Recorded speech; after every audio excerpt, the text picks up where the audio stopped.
వ్యవసాయ కూలీల సమస్యలు పరిష్కరించాలని తెలంగాణ వ్యవసాయ కార్మిక సంఘం రాష్ట్ర నాయకులు వెంకటరమణ డిమాండ్ చేశారు. స్థానిక సుందరయ్య భవనం నుండి కలెక్టరేట్ వరకు ర్యాలీగా తరలివచ్చి ధర్నా నిర్వహించారు. ప్రభుత్వానికి వ్యతిరేకంగా నినాదాలతో హోరెత్తించారు. హక్కుల సాధన కోసం ఐక్యంగా ఉద్యమించాలంటూ పిలుపునిచ్చారు. వ్యవసాయ కూలీలకు కనీస వేతన చట్టం అమలు చేయాలని డిమాండ్ చేశారు. ప్రతి పేద కుటుంబానికి 3 ఎకరాల భూమి ఇవ్వాలన్నారు. కౌలు రైతులకు కౌలు బంధు, బ్యాంకు రుణాలు ఇచ్చి ఆదుకోవాలన్నారు. అర్హులైన ప్రతి ఒక్కరికి డబుల్ బెడ్రూమ్ ఇళ్లు, ఇంటి స్థలాలు ఇవ్వాలన్నారు. అంతకుముందు సంఘం 10వ మహాసభల సందర్భంగా జెండాను ఆవిష్కరించారు.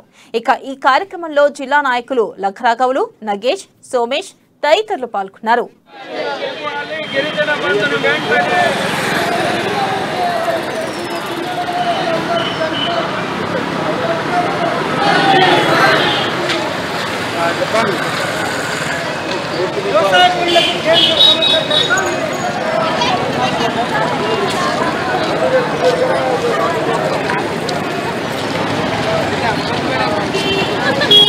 ప్రతి కుటుంబానికి దళితులందరికీ దళిత బంధు పథకాన్ని అమలు చేయాలంటటువంటిది ఈ ప్రభుత్వాన్ని మేము డిమాండ్ చేయడం జరుగుతుంది.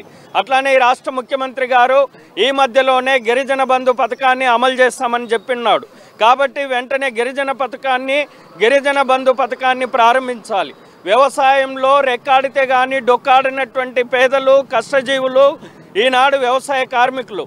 కాబట్టి అటువంటి వాళ్ళందరికీ కూడా ప్రమాద బీమా సౌకర్యము, అట్లానే ఇన్సూరెన్స్ సౌకర్యాలు, సమగ్రమైనటువంటి శాసనాలు చేసి వ్యవసాయ కార్మిక వర్గాన్ని, ఉపాధి కార్మికులని, వలస కార్మికులని, కౌలు రైతులని, చిన్నకారు రైతాంగాన్ని మొత్తం కూడా ఆదుకోవాల్సినటువంటి బాధ్యత ఈ కేంద్ర రాష్ట్ర ప్రభుత్వాలపైన ఉంది అని